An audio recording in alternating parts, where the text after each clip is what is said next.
అటవీ శాఖ ఆధ్వర్యంలో ఫార్మ్ టు చార్కోల్స్కి ఫార్మ్ టు పర్మిట్ ఇస్తారు సార్. ఎక్కువగా ఇక్కడ రిజర్వ్ కన్వర్షన్ ఎక్కువ సార్, ఫారెస్ట్ రిజర్వ్ కన్వర్షన్ ఎక్కువ. దాంతో ఈ ఫార్మ్ టు పర్మిట్ అన్ని అడుగులు నడిపిస్తున్నారు. చాలా బాధాకరమైన అంశం సార్. ఇక్కడ పర్యావరణం చాలా గందరగోళంగా తయారైంది. ఇక్కడ ఏ ప్రాంతం అనేది మొత్తం అంతా ఉంది సార్. మొత్తం ఉమ్మడి కడప జిల్లాలో ఎక్కువ బదివేలు ఉంది, భీమటం ఉంది. నేను అతి కొద్ది రోజుల్లోనే కలెక్టర్ చేసి దీన్ని ఒకసారి రివ్యూ పెట్టండి. ఫారెస్ట్ డిపార్ట్మెంట్ కూడా ఒకసారి నేను అన్ని ఫేక్ చార్కోల్ దీని మీద మేము ఖచ్చితంగా నేను పెట్టండి. ఆల్టో పర్సనల్ రివ్యూ ఇక్కడికి వచ్చిన మేము రివ్యూ చేస్తాం.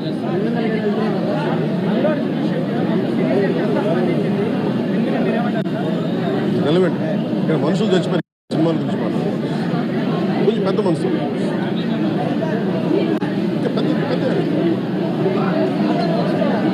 మీరు డిబేట్ మన మనసు మీద చెప్తారు. Debate go beyond cinema. ఈయన చెప్తుంది ఏముంది, గోల్ అరాచకం వాటి మీద మాట్లాడారు. పెద్ద మాట్లాడారు. సినిమా